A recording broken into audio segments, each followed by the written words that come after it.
Now students देखिए, कह रहा है if the circumference of to concentric circle, concentric circle का मतलब होता है जिनके सेंटर सेम होते हैं। ओके, तो ध्यान से चेक करिए, ये देखिए ये एक सर्कल है आपका और ये दूसरा सर्कल है, दोनों सर्कल के सेंटर आपके सेम है, ये सेंटर आपके सेम है। फिर उसने हमसे बोला है कि forming a ring are 88 centimetre and 66 centimetre respectively. क्या दिया हुआ है हमको? सर्कमफेरेंस यानी कि बाउंड्री की लेंथ दी हुई है। बाहर वाला जो सर्कल है इसकी बाउंड्री की लेंथ कितनी है हमारे पास? 88, और अंदर वाला जो सर्कल है इसकी बाउंड्री की लेंथ कितनी है हमारे पास? 66 हमें दिया हुआ है। करेक्ट। ओके, नाउ अब देखिए, आप रेडियस अज्यूम कर लीजिए, मान लीजिए कि जो बाहर वाला सर्कल है उसकी रेडियस है R1, ये वाली, ठीक।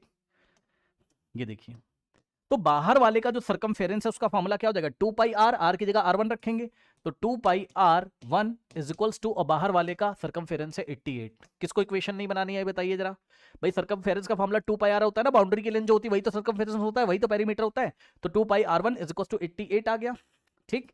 अब जो सेकंड वाला सर्कल है उसके लिए देखिए जरा, जो अंदर वाला सर्कल है उसकी रेडियस हो गई R2, ये देखिए इसकी रेडियस है आपके पास R2, करेक्ट। तो अंदर वाले का जो सर्कमफेरेंस होगा 2 पाई R2 से दिखाओगे आप, 2 पाई R2 से दिखाओगे, लेकिन अंदर वाले का सर्कमफेरेंस है कितना? 66 सेंटीमीटर। अब उसने हमसे क्या बोला है? Find the width of the ring. Ring पता है क्या होता है बच्चों? रिंग, ये वाला पोर्शन रिंग होता है, इस पोर्शन को हम क्या बोलते हैं? रिंग। ये जो शेडेड रीजन है इसको हम रिंग बोलते हैं, याद रखिएगा, जिसको नहीं पता उसके लिए मैंने बता दिया है। ये देखिए इसको हम रिंग बोलते हैं। यहां से पहले कर लो 2 पाई R2, अंदर वाले का सर्कमफेरेंस कितना है? 66, ठीक है। अब सुनो, ये देखो इसको हम रिंग बोलते हैं, जो शेडेड रीजन है इसको हम रिंग बोलते हैं। अब सुनो जरा ध्यान से बच्चों, ये बताइए जरा, उसने हमसे बोला है कि विड्थ ऑफ द रिंग कितनी होगी? Width of the ring means ये देखिए, ये है विड्थ इसकी। ये विड्थ कैसे निकलेगी बताइए? ये विड्थ मतलब इसकी चौड़ाई। तो आप देखो यहां से यहां तक R1 है, ओके, और यहां से यहां तक R2 है। चेक करिए जरा, R1 में से R2 अगर माइनस करोगे तो आपको विड्थ मिल जाएगी। बताइए किसके किसके मन में फील आया? हेलो हेलो हेलो, जल्दी से बताइए, जो बच्चे ऑनलाइन है जल्दी से बताइए। R1 में से R2 माइनस करोगे तो विड्थ आ जाएगा, ये वाला। यस सर, आ जाए। बस अब कुछ करना ही नहीं है बेटा, वहां से R1 निकालो, R2 निकालो, है ना, और पाई के टर्म्स में ही निकाल लीजिएगा, कुछ नहीं जाता, या आप पूरा पूरा निकाल के माइनस कर दीजिए। आइए दिखाता हूँ। ये देखिए R1 अगर आप निकालोगे तो क्या आएगा? 88, और ये 2 पाई मल्टीप्लाई इधर आके डिवाइड, वहां से आइए। अगर आप R2 निकालेंगे तो 66 और 2 पाई आके यहाँ डिवाइड करेगा, ठीक। इसको बेटा मैं डिलीट कर दे रहा हूँ, आप संभाल लेना, रिंग क्या होती है ना। अब आइए, अब सॉल्व कर लो भाई। देखो 88 डिवाइडेड बाय 2 इंटू पाई का वैल्यू रखोगे तो कितना आ जाएगा हमारे पास? 22। या एक काम करो ना, ऐसे ही छोड़ दो, कोई दिक्कत नहीं।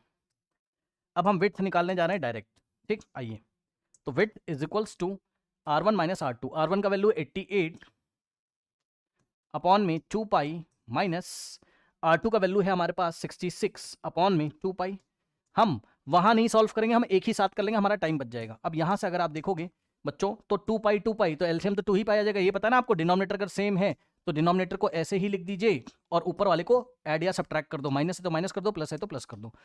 88 माइनस 66, तो यहां से आएगा आपका, देखिए 22 आ जाएगा ऊपर, और नीचे 2 पाई बच गया, ठीक। अब आइए 22 अपॉन में 2 इंटू पाई की जगह हम क्या रखेंगे? 22/7, और ये वाला 7 आपका ऊपर जाएगा। तो यहां से आपका विड्थ जो आ जाएगा बच्चों, वो आएगा कितना? 7 ऊपर गया, तो 22 इंटू 7, यस, अपॉन में 2 इंटू 22 से 22 गया, 7/2 बचा बेटा, 3.5 हमारे पास आंसर आएगा, ठीक है। तो चेक कर लीजिए विड्थ हमारे पास कितनी हो गई?